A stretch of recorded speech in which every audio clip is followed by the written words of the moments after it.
Hey everyone, it's Jennifer. It is February 12th, 2016.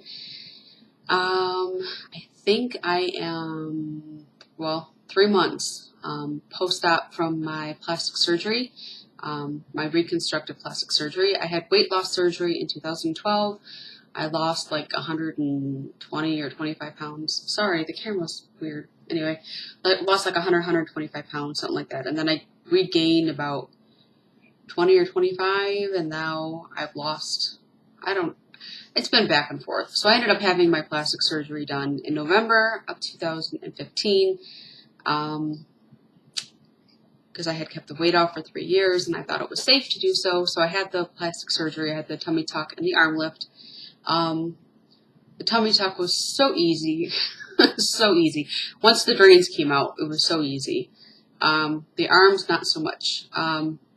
I don't know if you remember the last time, but I had held up my right elbow like this, and I was like, oh, that looks like a scar, but it's not really a scar. Yes, it was.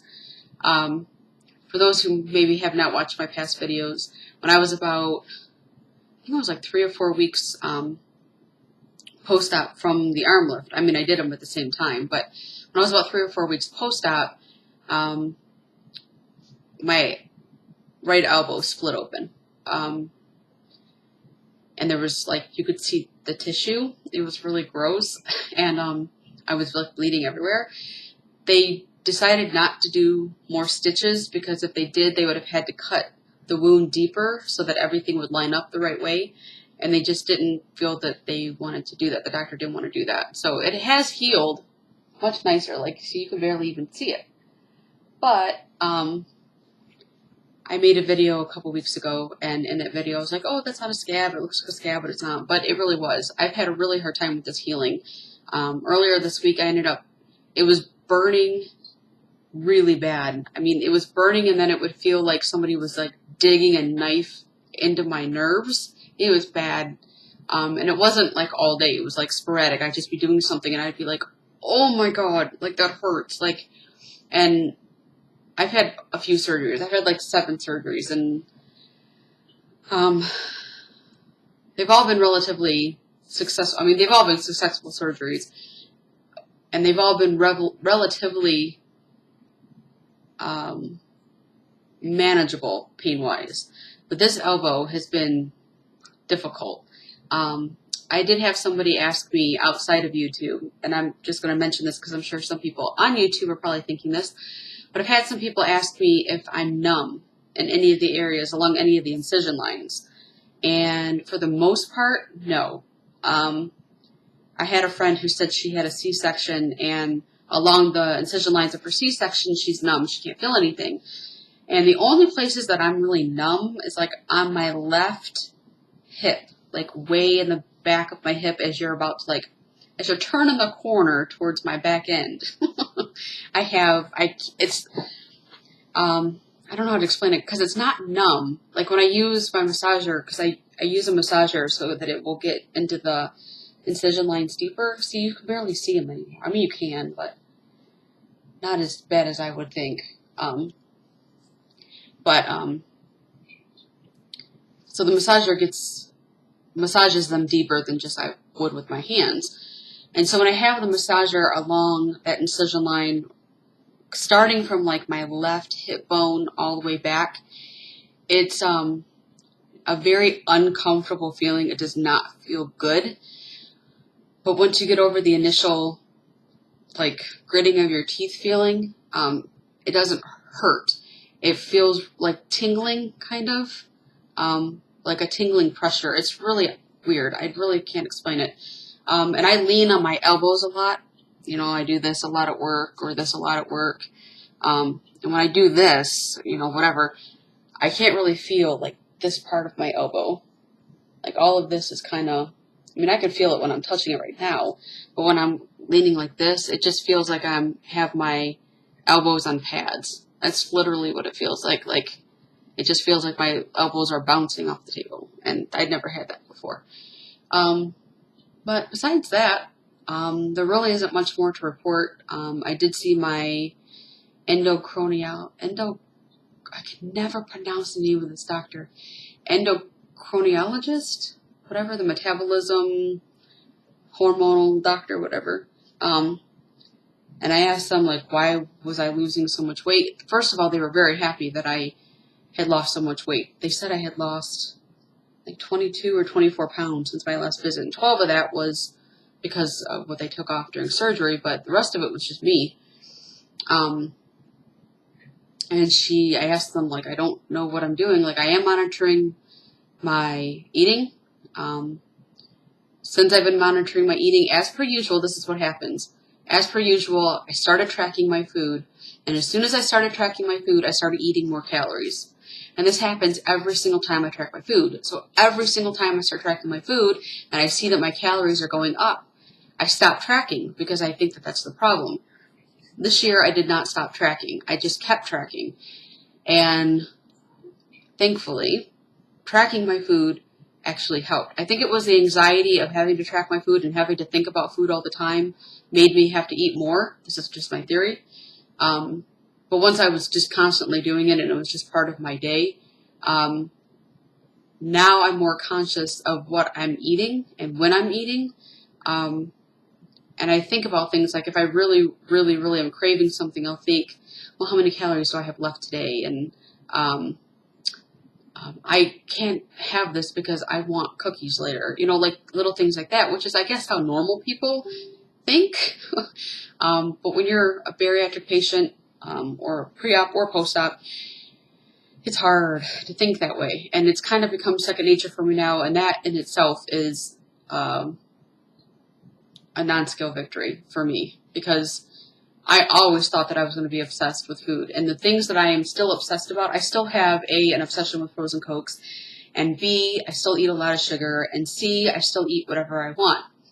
But my portion sizes are extremely smaller. Much smaller. Sorry. They're much smaller. I know when to stop eating. That's a big one. I pay so much attention to first of all, I eat really slow. I chew I chew a lot. I counted the other day just to kind of see, and almost every bite of food, no matter what it is, I chew at a minimum of 40 times. So I chew a lot. And some things I eat faster than others, like my lunch, I eat tacos pretty much every day. And I do eat those kind of fast. But I pay attention to how things feel and when things feel like they're going to get stuck. And my body, I know what my body feels like when I've gotten to the point to where if I eat another bite of anything sugary, I'm just going to have the worst night ever. I've noticed that bread products are a little bit harder for me to eat than they were before. This is the weird thing, is my dumping syndrome, which I had it really bad when I first had surgery, and then after my revision, I didn't really have it so much anymore. I just felt full. I did have some of it, but not a lot. But for whatever reason, now, 4 years later, it's bad. My dumping syndrome gets really bad if I eat too much sugar at once. Like, really bad. It's horrible. The other night, I threw up like 4 times, and I was praying to God that it would just end and go away. I'm like, there is nothing left. There is nothing left. I will never eat a donut ever again. I promise. And I haven't had one since then. So, anyway. So yeah. But anyway, so with the doctor. Oh, that's what I was saying. See, my thoughts are everywhere. And the other thing that I do still to this day is I get into patterns of eating. So I'll eat the same thing every day for lunch. Tacos every day. At some point, I will get tired of eating tacos and I will switch to something else. But I'm going on about 5 or 6 months of eating nothing but tacos for lunch. I just get into routines like that, and then I just stop. I just decide one day, like, I don't want that anymore, and then I get into a new routine, and that's just kind of how I eat. An example is, like, I used to have soup every night before I went to bed, and then I was just kind of like, I don't want this anymore. And I haven't had soup since. I got a bunch of soup in my cabinet because I haven't eaten it all, but I don't really want soup anymore. I just don't want it. But anyway, so the doctor, so I asked the doctor, like, why am I losing so much weight? Because even though I'm tracking my food and I'm walking more, I I haven't been to the gym. I've been to the gym like once in the past 2 weeks, which is bad.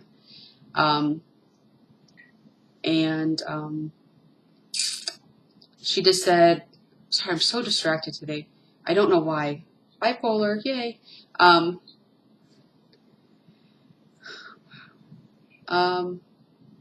She said the metformin, that some people who take metformin lose weight with it and other people have no effect from it at all, and that I'm just one of the lucky people that happen to benefit from the metformin. So I take it every day. I'm supposed to take 2,000 milligrams a day because of my PCOS, but I was taking 1,500 milligrams a day, and now I'm down to 1,000 because I just don't like taking it, and I still seem to be having the same effects with 1,000 that I was having on the 1,500.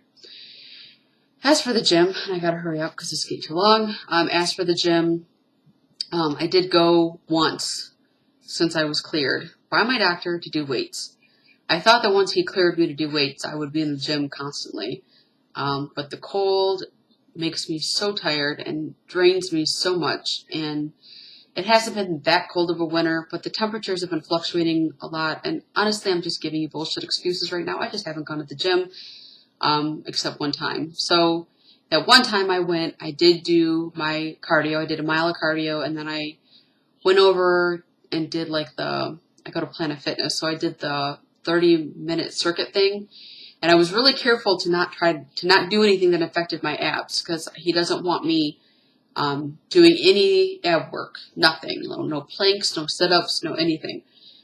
So I did those, and then I left. And the next day, my abs hurt so bad, and I was so swollen, like noticeably swollen. Like, apparently I'm swollen every day, but this is normal to me, so he said over the next year, I'm going to get less and less swollen and it'll appear smoother.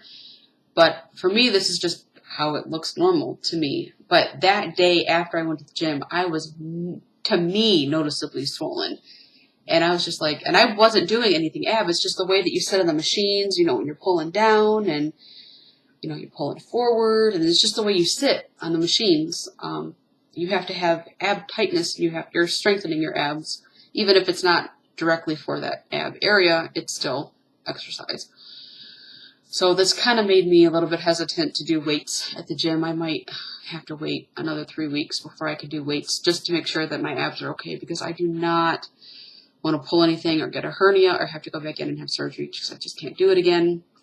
I do have some weights here at home, so I've been doing just arm free weights with my arms, and then doing wall push-ups and just having that be that. I'm trying to do that every day, because at least if I do 5 minutes a day and I do it every day, it's way more than I've been doing, and it's got to have some kind of effect, right?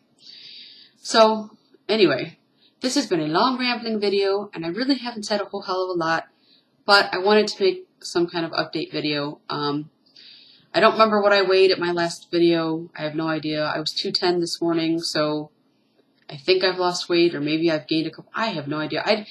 I really only weigh myself now so that I can correlate the calories that I'm eating with the weight that I am, and so I can make some kind of connection between the two in my head, so that I know if I gain weight, it's because I ate 100 calories more or 200 calories more per day that week than I normally did, and this is the range I need to be in.